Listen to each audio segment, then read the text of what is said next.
আমাকে বলা উচিত ছিল, কিন্তু আমি বলি নাই কোনো একটা কারণে আর কি। আমাকে হুজুর আসছিল ক্ষতি বলবো না, এখন চিনে না যাই উনি কথা বলছে যাই আমি আর কিছু বলি নাই আর কি, সময় ছিল না। এখন তো রোজার শুরু, তারাবি সবাই একটা গেছে, আরো তারাবি আছে।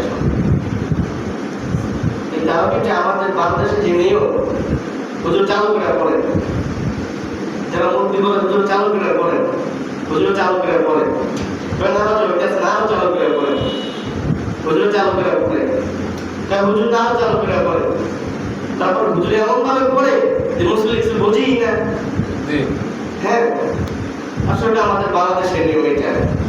মধ্যপ্রাচ্যে Saudi, Qatar, Kuwait, Jordan, Bahrain, Muslim country এগুলো নিয়ম করো, ওরা সারা সমাজ করে। কিন্তু আমরা বাড়ির মানুষ অলস তো, তাড়াতাড়ি সম্ভাবনা আমাদের ভালো লাগে।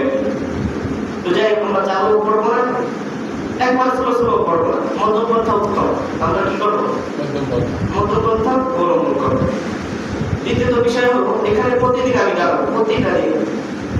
আজকে আমরা যে পড়াটা পড়বো, এই পড়ার মধ্যে কি কি আছে, এই যে আয়াতগুলো পড়বো, এই আয়াত কখন নাযিল হয়েছে, এই সূরাটা কিসের সূরা, এবং এই আয়াতের মধ্যে আল্লাহ কি কি বলেছে, কি কি বিধান আছে, এই সম্পর্কে আমরা বলে দিব সংক্ষিপ্ত আকারে। প্রতিদিন নামাজ আগে এটা বলে দিব ইনশাআল্লাহ।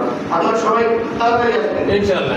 এই যে মুসলিম মানে এই যে মুসলিম তারপরে নামাজ আছে আর 5 মিনিট কথা বলবো, কোন সময় আসবে, কোন সময় কথা সত্য কথা, সত্য কথা। তাড়াতাড়ি আসবেন, শিখতে পারবেন, জানতে পারবেন, শুনতে পারবেন।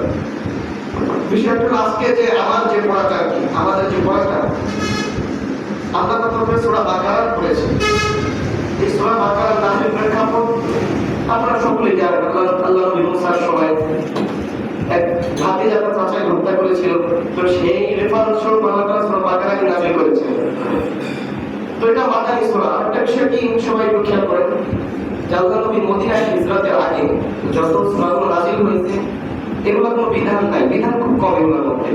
এগুলোর মধ্যে বেশিরভাগই হলো ইতিহাস সম্পর্কে। আল্লাহ নবী আহত হয়েছেন দাওয়াতের ময়দানে, তাকে আল্লাহ তাআলা ইতিহাস থেকে শিক্ষা দিয়েছেন।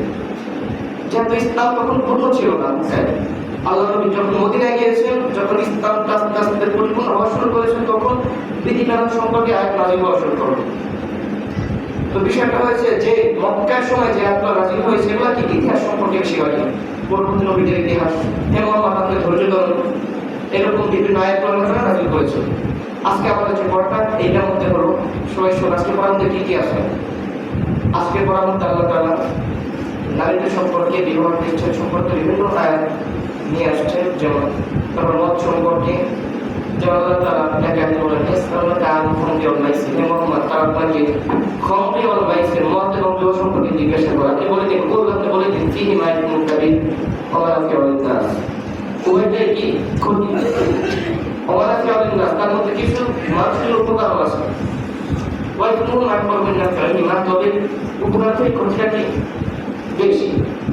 আল্লাহ তাআলা বলেন, ওয়াইসতাউনাকা আনিল মাহিদ, আপনাকে ঋতুগ্রস্ত মহিলা সম্পর্কে জিজ্ঞাসা করেন।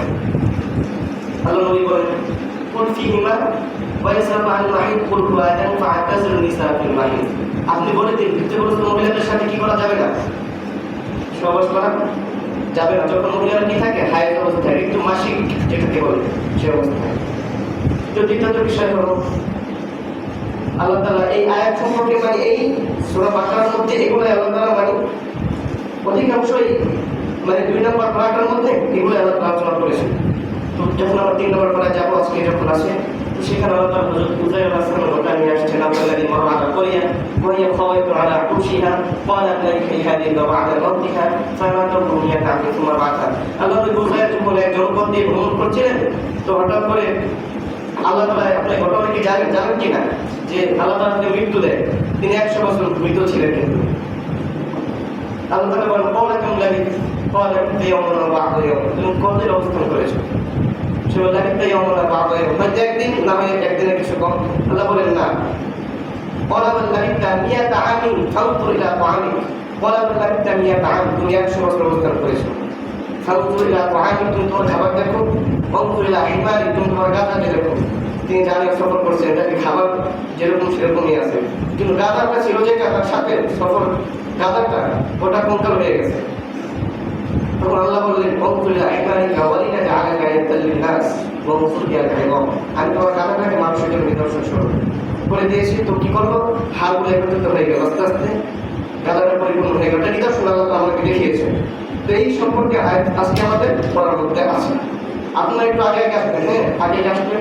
আমাদের যেদিন যে পড়াটা পড়বো ওই সূরা সম্পর্কে এবং ওই আয়াতের মধ্যে কি কি আছে এই সম্পর্কে আমরা সংক্ষিপ্ত একটা ধারণা দেওয়ার চেষ্টা করবো ইনশাআল্লাহ। ইনশাআল্লাহ। আমিন।